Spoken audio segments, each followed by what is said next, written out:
Hello guys, स्वागत है आप सभी का शिव ओम क्लासेस के ऑनलाइन प्लेटफॉर्म में। आज हम पढ़ने वाले हैं कूलाम का नियम। आज का हमारा टॉपिक क्या है? कूलाम का नियम।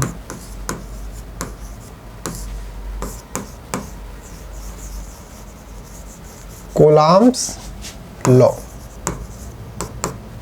टॉपिक शुरू करने से पहले आप सभी के लिए एक अनाउंसमेंट है कि अगर आपको अपनी क्लास का कंप्लीट स्टडी मटेरियल चाहिए, जैसे notes, videos, model paper, NCERT solutions, MCQ test, ये सब कुछ चाहिए आपको फ्री के अंदर, तो अभी प्ले स्टोर पे जाइए और हमारी जो ऐप है शिव ओम क्लासेस नाम से, इसको आप मोबाइल के अंदर डाउनलोड कर लीजिए। इसके अंदर आपको सब कुछ फ्री के अंदर मिल जाएगा। साथ के साथ आप हमारा व्हाट्सएप नंबर भी लिख लीजिए,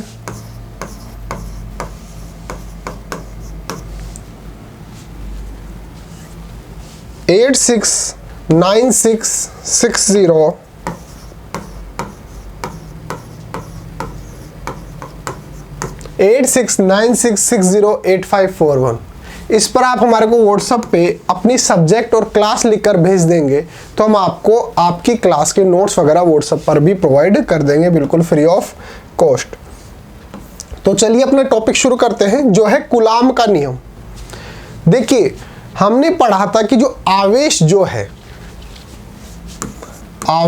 है ये दो प्रकार का हो सकता है, एक तो धनात्मक और एक ऋणात्मक। आवेश दो प्रकार का होता है, एक धनात्मक और एक ऋणात्मक।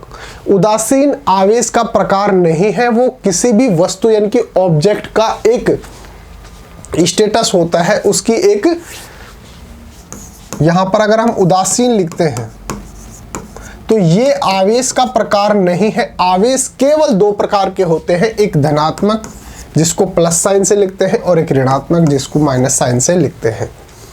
उदासीन जो है वो वस्तु की अवस्था होती है। वस्तु की अवस्था मतलब वस्तु की वह अवस्था जिसके अंदर कोई भी आवेश नहीं पाया जाता है, तो वो वस्तु की एक अवस्था होती है, आवेश का प्रकार नहीं होता है। यहां तक की बात समझ में आती है, तो आगे बढ़ते हैं। अब हमने आगे पढ़ा था कि समान जो आवेश होते हैं, समान जो आवेश होते हैं उनके मध्य पाया जाता है प्रतिकर्षण। उनके मध्य प्रतिकर्षण बल पाया जाता है। अब समान आवेश कैसे? जैसे कि मान लो एक प्लस आवेश है और एक प्लस आवेश है, तो ये एक दूसरे को प्रतिकर्षित करेंगे, एक दूसरे से दूर जाने की कोशिश करेंगे। इसी प्रकार से एक तरफ माइनस हो और दूसरी तरफ भी माइनस हो तो भी ये एक दूसरे से दूर जाने की कोशिश करेंगे, एक दूसरे को प्रतिकर्षित करने की कोशिश करेंगे। जबकि जो असमान आवेश होते हैं, जो असमान आवेश होते हैं उनके मध्य होता है आकर्षण बल। आकर्षण बल। अब असमान आवेश कैसे? मान लो कि भाई एक तरफ तो प्लस आवेश है और एक तरफ माइनस आवेश है, तो ये एक दूसरे को आकर्षित करने की कोशिश करते हैं, एक दूसरे की तरफ जाने की कोशिश करते हैं। जो जैसे दो मैग्नेट होती हैं वो एक दूसरे से अट्रैक्ट होती हैं, उसी प्रकार से। और यहाँ पर अगर माइनस हो, यहाँ पर प्लस हो, तो भी ये एक दूसरे को आकर्षित करेंगी, एक दूसरे के पास जाने की कोशिश करेंगे। यहाँ तक की बात समझ में आती है। तो अब अपने मुद्दे पर चलते हैं। अभी हमने क्या बात की कि दो समान आवेशों के मध्य प्रतिकर्षण बल पाया जाता है और दो असमान आवेशों के मध्य आकर्षण बल पाया जाता है। लेकिन इस बल का मान कितना होता है, इसकी अगर हमारे को गणना करनी हो तो हम उसके लिए यूज करते हैं कूलाम का नियम। कूलाम ने बताया कि भाई दो आवेशों के मध्य लगने वाला आकर्षण या प्रतिकर्षण बल कितना लग रहा है, किस प्रकृति का है। ये तो हमारे को पता है कि भाई अगर प्लस प्लस आवेश है या फिर माइनस माइनस आवेश है, अर्थात समान प्रकृति का आवेश है, तो प्रतिकर्षित करेंगे।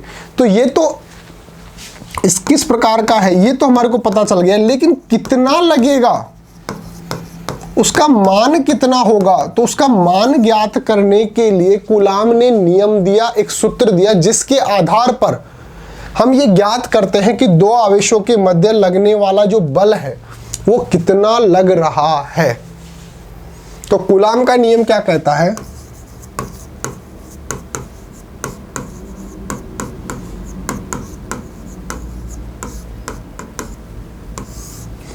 कूलाम बोलते हैं कि दो आवेशों के मध्य, और दो आवेश कौन से? बिंदु आवेश, यानी कि बहुत ही सूक्ष्म आवेश।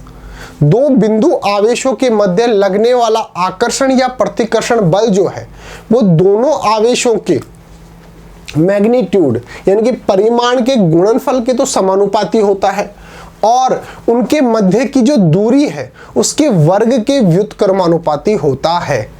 ऐसा किसने बताया? ऐसा बताया कूलाम साहब ने। तो उन्होंने क्या बोला कि दो बिंदु आवेशों के मध्य लगने वाला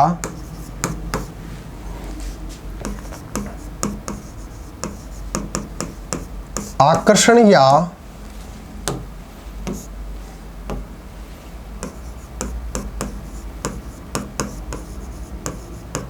प्रतिकर्षण बल दोनों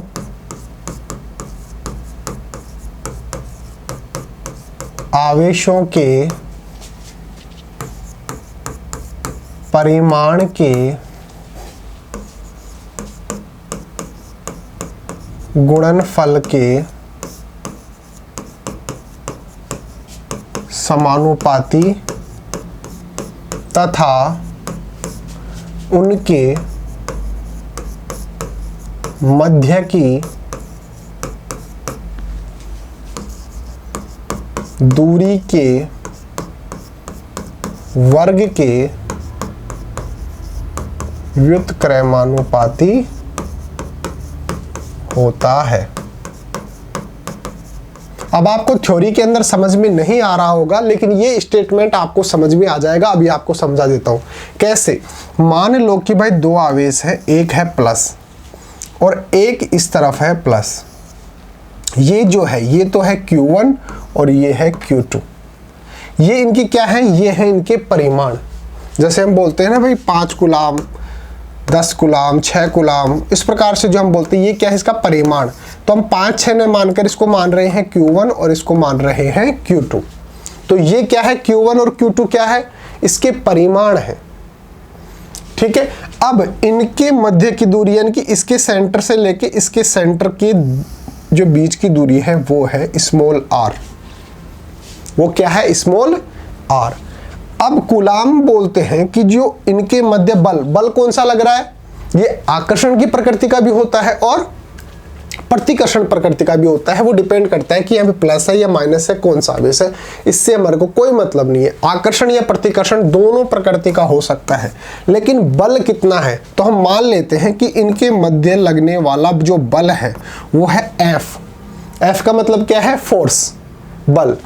तो F जो है वो इन दोनों आवेशों के जो परिमाण है इनके गुणनफल के समानुपाती होता है। ये किसके समानुपाती होगा? Q1 और गुणा के अंदर Q2। ये है समीकरण नंबर 1। यहां तक की बात पढ़ो। दो बिंदु आवेशों के मध्य लगने वाला आकर्षण या प्रतिकर्षण बल दोनों आवेशों के परिमाण के गुणनफल के समानुपाती होता है। दोनों आवेशों के गुणनफल के समानुपाती हो गया। अब आगे बोलते हैं कि इनके मध्य की दूरी के वर्ग के व्युत्क्रमानुपाती होते हैं। इनके मध्य की दूरी क्या है? r, और इसका वर्ग कितना होगा? r²। और ये इसके क्या होगा? व्युत्क्रमानुपाती, यानी कि 1/r²। ये हो गया समीकरण नंबर 2। यहां तक की बात समझ में आती है कि दो बिंदु आवेशों के मध्य लगने वाला आकर्षण या प्रतिकर्षण बल दोनों आवेशों के परिमाण के गुणनफल के बराबर तथा उनके मध्य की दूरी के वर्ग के व्युत्क्रमानुपाती होता है। व्युत का मतलब होता है कि भाई अगर एक चीज बढ़ेगी तो दूसरी कम हो जाएगी, और समानुपाती का मतलब होगा अगर ये बढ़ेगी तो ये भी बढ़ेगा। तो व्युत्क्रमानुपाती को हमेशा बट्टे के अंदर लिखते हैं, जबकि समानुपाती को सीधा सीधा लिखते हैं। तो यहां तक की बात समझ में आती है। अब हम समीकरण 1 और समीकरण 2 को एक साथ लिखते हैं। जब समीकरण 1 और समीकरण 2 को एक साथ लिखेंगे तो हम लिखेंगे F समानुपाती Q1 Q2 और व्युत्क्रमानुपाती किसके हो गया, R² के। यहां तक की बात समझ में आती है। इसको दे देते हैं समीकरण नंबर 3। ठीक है। अब जब एक समानुपाती चिन्ह को हम हटाते हैं और इसकी जगह बराबर का चिन्ह लगाते हैं तो हम एक नियतांक लगाते हैं, एक स्थिरांक लगाते हैं। जब हम समानुपाती का चिन्ह हटाते हैं तो उसकी जगह एक नियतांक या फिर स्थिरांक लगाते हैं। नियतांक और स्थिरांक क्या होते हैं, इनकी एक फिक्स वैल्यू होती है, इनकी एक फिक्स वैल्यू होते हैं, इसलिए इनको बोलते हैं स्थिरांक, स्थिर प्लस अंक, या फिर नियतांक भी बोलते हैं, नियत प्लस अंक। नियत यानी कि फिक्स रहने वाला। तो जब समानुपाती का चिन्ह हटाते हैं तो उसकी जगह हम लगा रहे हैं एक नियतांक या स्थिरांक के, और फिर बाकी का ऐसे की ऐसे रह जाएगा। तो F इज इक्वल टू के Q1 Q2 अपॉन R²। ये है दो आवेशों के मध्य लगने वाला बल। ये है कूलाम का नियम, कूलाम का सूत्र मान लो। दो आवेशों के मध्य लगने वाला आकर्षण या प्रतिकर्षण का जो बल है वो कितना लग रहा है, हम इस फॉर्मूले से कैलकुलेट कर सकते हैं। अब यहाँ पर K का मान कितना होता है, हमने अभी बात की ना कि ये स्थिरांक होता है, एक नियत होता है। तो K का मान जो है वो होता है K इज इक्वल टू 1/4πε0। ये इसका मान होता है, ये इसका मान होता है। तो चलिए हमारे नोट्स के अंदर देखते हैं कि क्या लिखा हुआ है। एक बार आप दोबारा से रिवीजन कर लीजिए। कूलाम का नियम बोलता है कि दो आवेशों के मध्य लगने वाला आकर्षण या प्रतिकर्षण बल दोनों आवेशों के परिमाण के गुणनफल के समानुपाती होता है। दोनों आवेशों के परिमाण के गुणनफल के, यहां पे गुणा कर दिया, गुणनफल के समानुपाती होता है, तथा यह उनके मध्य की दूरी के वर्ग के व्युत्क्रमानुपाती होता है। दो आवेशों के मध्य लगने वाला आकर्षण या प्रतिकर्षण बल दोनों आवेशों के परिमाण के गुणनफल के समानुपाती तथा उनके मध्य की जो दूरी है उसके वर्ग के व्युत्क्रमानुपाती होता है। फिर ये हमने यहाँ पर फॉर्मूला लिख लिया और दोनों को एक साथ लिखा तो F समानुपाती हो गया Q1 Q2 और व्युत्क्रमानुपाती हो गया किसके, R² के। यहां पर जब हमने जो समानुपाती का चिन्ह है उसको हटाया तो एक स्थिरांक या फिर नियतांक आ जाता है जिसको हमने K नाम दिया, और K की वैल्यू कितनी होती है 1/4πε0, 1/4πε0। इसको बोलते हैं एप्सिलॉन नॉट। अब चलिए हमारे नोट्स के अंदर हमने क्या लिखा हुआ है। ये नोट्स अगर आपको चाहिए तो आप प्ले स्टोर से शिव ओम क्लासेस नाम से हमारी जो ऐप है वो डाउनलोड कर लेना, उसके अंदर आपको सब कुछ फ्री के अंदर मिल जाएगा। कूलाम का नियम क्या कहता है, 1785 में चार्ल्स अगस्टिन कूलाम यानी C.A. कूलाम ने दो बिंदु आवेशों के बीच आकर्षण या प्रतिकर्षण बल का मान ज्ञात करने के लिए कूलाम के नियम के रूप में जानने वाला एक नियम बनाया। उन्होंने बताया कि भाई दो अगर बिंदु आवेश है तो उनके मध्य जो लगने वाला आकर्षण या प्रतिकर्षण बल है उसका मान कितना होगा, उसके लिए उन्होंने एक नियम दिया जिसको हम क्या किस नाम से जानते हैं, कूलाम का नियम कहते हैं। अब ये नियम क्या था वो देखिए।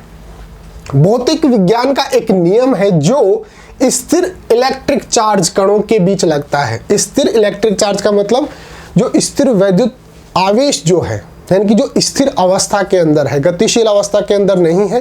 तो ये जो कूलाम का नियम है ये किस पर लागू होता है, एक तो बिंदु आवेश पर, यानी कि उनका जो मान है वो बहुत कम होना चाहिए। दूसरा स्थिर वैद्युत आवेश जो है, यानी कि वो स्थिर अवस्था के अंदर रहने चाहिए, गतिशील अवस्था के अंदर नहीं रहने चाहिए। अब इस नियम के अनुसार दो आवेशों के बीच बल उन दोनों आवेशों के मान के समानुपाती होता है तथा उनके दूरी के वर्ग के व्युत्क्रमानुपाती होता है। जो दोनों आवेश है उनका जो मान है उसके गुणनफल के समानुपाती और उनके मध्य की जो दूरी है उसके वर्ग के व्युत्क्रमानुपाती होता है। अब इसका गणितीय निरूपण किस प्रकार से कर सकते हैं? मान लेते हैं कि दो आवेश हैं Q1 और Q2। Q1 और Q2 क्या है? ये इनके आवेशों के मान है और उनके मध्य की दूरी कितनी है? R है। तो हमने अभी बात की कि दोनों आवेशों के जो मान है उसके गुणनफल के तो समानुपाती होगा। आकर्षण या प्रतिकर्षण बल F है और उनके मध्य जो बल काम कर रहा है वो क्या है? F है। आवेश बल दोनों आवेशों के परिमाण के गुणनफल के समानुपाती होता है, यानी कि उनका जो मान है वो कितना है? Q1 और Q2। इसका हमने गुणा किया और इसके समानुपाती हो गया। आगे हम बात कर रहे हैं कि तथा कार्यत बल दोनों आवेशों के आवेश के मध्य की दूरी के वर्ग के व्युत्क्रमानुपाती होता है। देखिए, वर्ग के व्युत्क्रमानुपाती, पहले तो जो दूरी है उसका वर्ग करेंगे और उसको एक बट्टे के अंदर लिखेंगे, भाग के अंदर लिखेंगे, तब जाकर वो व्युत्क्रमानुपाती होता है। तो F समानुपाती 1/r²।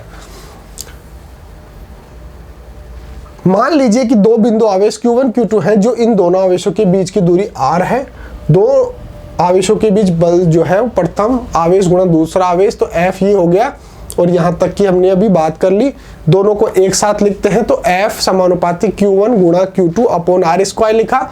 और जब समानुपाती चिन्ह को हटाया तो हमने K यहां पर एक स्थिरांक आ जाता है, तो F = K Q1 Q2/r², जहां K एक कांस्टेंट है। कांस्टेंट का मतलब जिसका मान जो है वो स्थिर रहता है, इसलिए इसको स्थिरांक कहा जाता है, जिसका मान 1/4 पाई एप्सिलॉन0 है। अभी हमने वहां पर बात की ना कि भाई 1/4 पाई एप्सिलॉन0 इसका मान होता है। K का मान आवेशों के बीच मौजूद माध्यम की प्रकृति और माध्यम पर निर्भर करता है। दोनों आवेश जो है वो कौन से माध्यम के अंदर रखे हैं इस पर निर्भर करेगा ये स्थिरांक का मान, यानी कि K का मान कितना होगा। अगर वो हवा के अंदर रखे हैं तो K का मान कितना होगा? अलग होगा। अगर वो पानी के अंदर रखे हैं तो अलग होगा। अगर उनके बीच के अंदर कांच रखा हुआ है तो अलग होगा। अगर उनके बीच कोई भी माध्यम नहीं है, निर्वात है, तो K का मान अलग होगा। इसलिए हमने K की कोई वैल्यू नहीं लिखी, केवल K लिखा। और K का मान अलग अलग हो सकता है अलग अलग माध्यम के अंदर। माध्यम का मतलब वो पानी के अंदर है, हवा के अंदर है, उनके बीच में कांच रखा गया है, तो उसके लिए अलग अलग K का मान हो सकता है। इसलिए हमने एक स्थिरांक लिख दिया K। वो डिपेंड करता है कि K का मान कितना होगा उसके माध्यम पर। अब बात आती है कि CGS पद्धति में जब दोनों बिंदु आवेशों के बीच वायु या निर्वात होते हैं तो K = 1 होता है। दोनों आवेश जो है निर्वात के अंदर रखे हैं, यानी कि किसी भी प्रकार का कोई वायु वगैरह कुछ भी नहीं है, उसको बोलते हैं निर्वात। और या फिर वायु उपस्थित है तो उस स्थिति के अंदर K का मान होता है 1। उस स्थिति के अंदर आपको K का मान लिखने की जरूरत नहीं है, क्योंकि 1 है। और 1 से जब किसी भी चीज को मल्टीप्लाई करेंगे तो वो की वो चीज आ जाती है। तो हमने यहाँ पे मान लो कि भाई 1 लिख दिया, 1 गुणा ये लिख दिया, तो इसका कोई मतलब नहीं है ये कि ये चीज वापस से आएगी। अब देखिए, बल जो है, अभी हम बल की ही तो बात कर रहे हैं। दो बिंदु आवेशों के मध्य लगने वाला बल, तो हम बल की ही तो बात कर रहे हैं। तो बल का जो CGS मात्रक होता है वो होता है डाइन, और SI मात्रक होता है न्यूटन। बल का डाइन होता है CGS मात्रक और SI मात्रक होता है न्यूटन। तो यहाँ पे देखिए, हमने CGS पद्धति के अंदर आप जब लिख रहे हैं तो K = 1 ले लिया, और डाइन के अंदर हमने यहाँ पर लिखा है। क्यों? क्योंकि CGS के अंदर बल का जो मात्रक होता है वो क्या होता है? डाइन होता है। SI पद्धति के अंदर क्या होता है? न्यूटन होता है। न्यूटन होता है।